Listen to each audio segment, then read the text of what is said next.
what can you take with you in the diaspora? You can take food, you can take music, you can take crafts, but you can't take that like every April the young almonds are budding on the trees and you can just pull over on the side of the road in the West Bank and like pick some almonds and throw them in a plastic bag and snack on them in your car while you drive around. Like that is like part of being there. You can't do that in New York.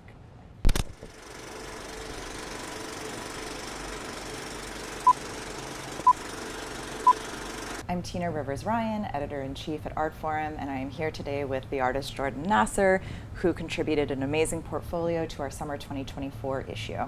We are here in Jordan's studio in Brooklyn, New York. Thank you for having us, Jordan, to talk about his practice and especially the recent body of work that's featured in the portfolio and that is currently on view in your solo show at Anat Egby called Surge out in Los Angeles.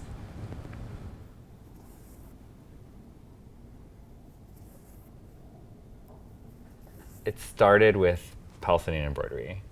When I was in my 20s and I kind of felt like making art. I'd never been a painter or anything like that and never felt like I was good at that. As a kid, I was more into like craft. And Palestinian embroidery is just so, it was just like the first thing I thought of because I was raised in a Palestinian household where you have tons of like pillows and stuff like that around, and so that was like a very obvious thing that was like Palestinian, my heritage, and so I just like picked up a needle and thread and started doing that.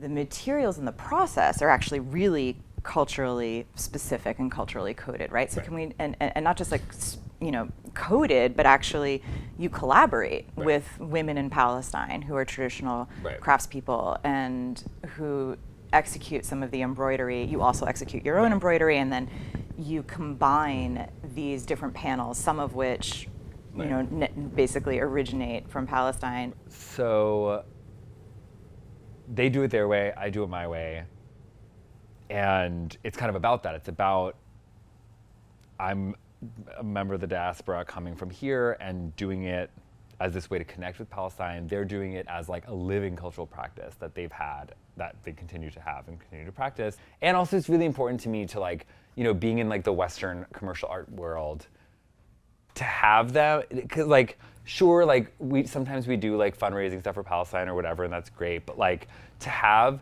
these women be part of the production chain of my work, where like if I book a show next year, I need to make all these pieces to get them working on right away. I need to design stuff to get them working on it so that it can get back here in time for me to like do my part and like get the show together. And that's great. It's like so great. Like the more success I have, the more business they have. And you know, so much of your work is actually about the way that Palestine as a physical place occupies the imagination of people who are part of the diaspora. So I wonder, now that you've been on this break where, you know, you've been away from it for so long relative to, you know, your recent history, do you think your work is changing? Like, do you feel that in your more recent work? The work is changing. I always notice, like, the longer I'm away, the more like polarized I get politically, because you only are seeing news and like like horrible videos on Instagram or like headlines or like whatever, and so you just, everything is not simplified, but like you just get less information than walking down the street. I mean, so this whole notion of like my work being kind of depicting a Palestine that's like exists in the imagination of the diaspora comes from somewhere like real, which is that I've had over the years Arabic tutors, and one of them was in Gaza, and we did a fundraiser for him and got him and his whole family out over the past few months. But another one was in Argentina, who is still in Argentina. He grew up in a refugee camp in Lebanon and then like made it to Argentina and like lives in Argentina with his family now. And I kind of, this idea started with him actually, to be fair, because he'd never been to Palestine in his life, because he is a refugee, and so it's like they would never let him in. So the way that he would always talk about Palestine was, I just noticed over time, like it was just such a fantasy. It was like utopia, the most beautiful hills, the most beautiful trees, the most delicious food, like like everything was like this perfect fantasy in his mind of like what it must be like to be in Palestine. And mind you, the landscapes that I was depicting were imaginary. Like I was just making up shapes that became the hills and like whatever. And that's really because the pieces, I call them paintings, are really about formal concerns, right? It's about composition and color work. And that went really beautifully with this idea of like, for people who can never go there, who are so attached to it, it could look like anything. Like it could be purple skies and like, I don't know, pink mountains. Like it could be whatever. And so I thought this was just like a really beautiful idea, and something based in like how it actually is to like be Palestinian and like yearn to like go there. So I wanted to talk specifically about the composition of these mountains, because that's a recurring motif in your work. We always see these mountain ranges or these mountains, and in your most recent series, you have a particular work called Surge that actually is just one peak. And I wonder if you could talk a little bit about that work in particular and why just the one peak. And then actually this is the work that gives the title to the show. And if you could talk a little bit about why you decided to title it Surge. I started making the works for the show last year, like about a year ago. But about 6 months ago now, the bombardment of Gaza started. I'm thinking about like the sentiment around talking about Palestine. I'm thinking about the general public consensus and like this surge of like understanding what really is happening there. It feels this like volcanic, in my head, when I see it, I feel this volcanic like surging. For another artist, it might be like, you see it as like part of a circle and like negative space. And it's just like this kind of equal negative positive space composition.